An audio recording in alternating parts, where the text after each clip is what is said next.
guys, I welcome you all for the today's session. Today's session is about the muscles and muscle scaffolds. So my name is Lakshmi Vaibhavi. I am currently pursuing BE in CSC AI at SSC.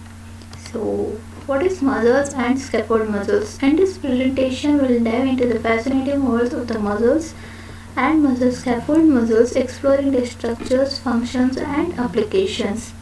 So what are muscles?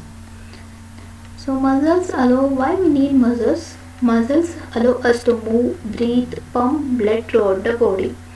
So what are types of the muscles? There are three types, especially like skeletal muscles, smooth muscles, cardiac, which is special muscles which is only found in the heart. Then muscles are often named based on their location, shape or the function, nothing but what we had given here, skeletal, smooth and cardiac muscles.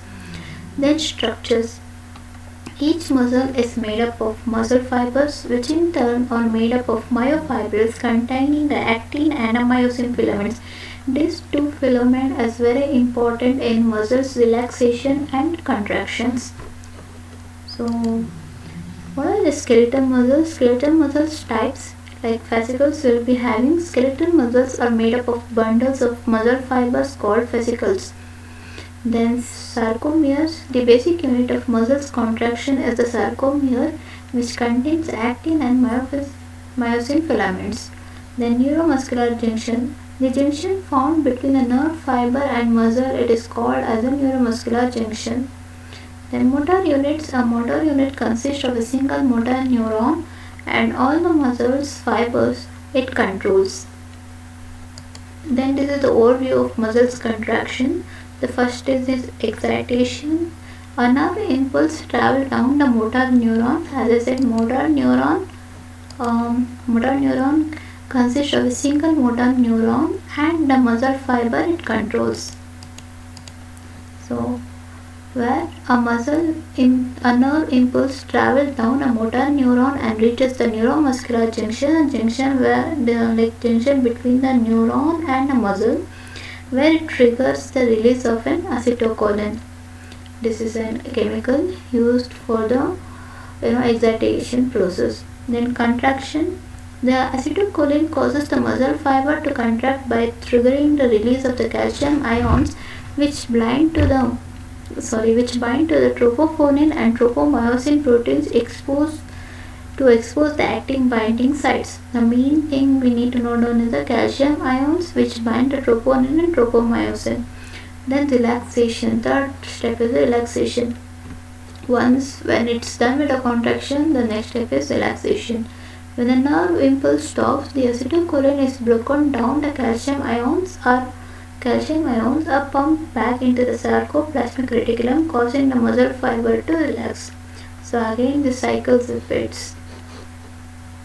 Then this is the structure of a skeletal muscle.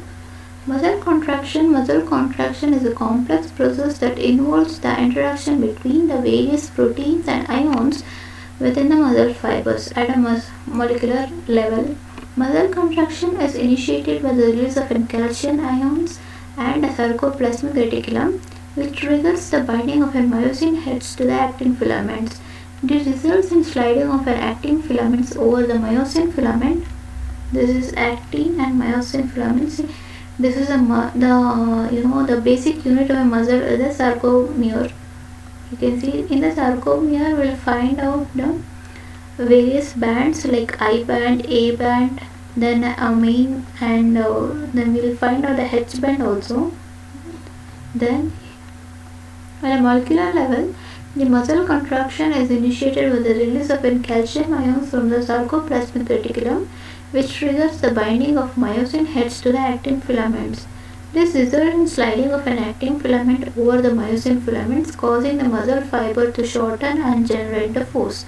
The process of muscle contraction is regulated by the various factors such as ATP availability, nothing but energy availability, pH levels for the chemical reactions, and presence of the regulatory proteins like tropomyosin and troponin, the main protein for the regulatory in the skeletal muscle.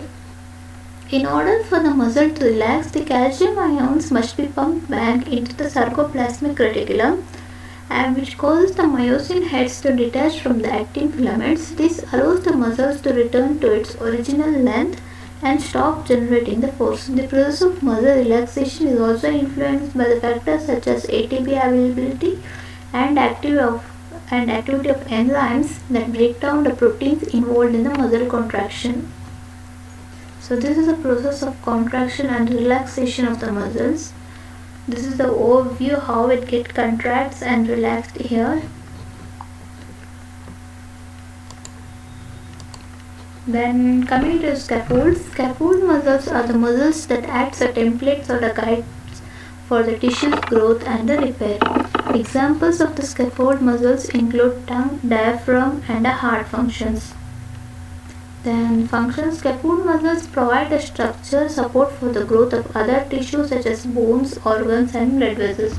Scaffolds, it's nothing but a mold where we'll be using it for generating a new muscles. So it will be very helpful to generate a new muscles.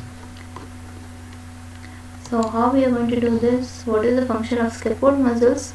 In the tongue serves as a scaffold for the development of taste buds and the salivary glands. So it's nothing but the supportive structure for the other tissues to generate on that. In the diaphragm acts as scaffold for the development of blood vessels and the lung tissues. Then heart provides a scaffold for the growth of blood vessels and cardiac tissue. In all this, you'll find out one point is that it helps as a supporting structure. So the supporting structure is nothing but the scaffolds. Then applications of scaffold muscles in tongue for the growth of salivary gland and repair, in diaphragm from the heart valve repair, and in the heart for the cardiac tissue repair. Then another application is this muscle scaffold in regenerative medicine. So muscle scaffold is a biomaterial that used to support the growth and generation of the muscle tissues. It provides a 3D structure for the cells to attach and grow and can be engineered to mimic the natural extracellular matrix of the muscle tissue. Purpose in regenerative medicine. Muscle scaffolds have potential applications in regenerative medicine to repair or replace damaged or diseased muscle tissue. They can be used to treat conditions such as muscular dystrophy, muscular injuries and age-related muscle loss. So what is this muscular dystrophy? Muscular dystrophy is, there is currently no cure for the muscular dystrophy, but variety of treatments can help to manage the condition. By providing a supportive structure for the muscle cells to grow and develop, muscle scaffold can help to restore the muscle function and improve the quality of life for the patients. So this is the useful thing from the muscle scaffold. Then future of muscle engineering. The things is tissue engineering comes in, then cell therapy and prosthetics. What is this tissue engineering? Scientists are working on developing a new techniques to engineer muscle tissue in the lab using scaffold structure and stem cell. So using tissue engineering, they are developing a scaffold for the growth of the muscles. Tissue engineering is nothing but you're going to collect some tissue or the cells which are very metabolic, which contains high metabolic activities. Then you're going to provide nutrients to it. Then it grows in with the help of scaffold, and you can mold it to the various shapes according to your requirement. Then cell therapy using a muscle stem cells may one day be possible for treatment of muscle disease and injuries. It's still in the process. Then new prosthetic devices that can be controlled by the muscular signals may be soon developed. So this is the advanced technique which we are looking into this. That's all. Thank you guys. That's it. Thank you guys.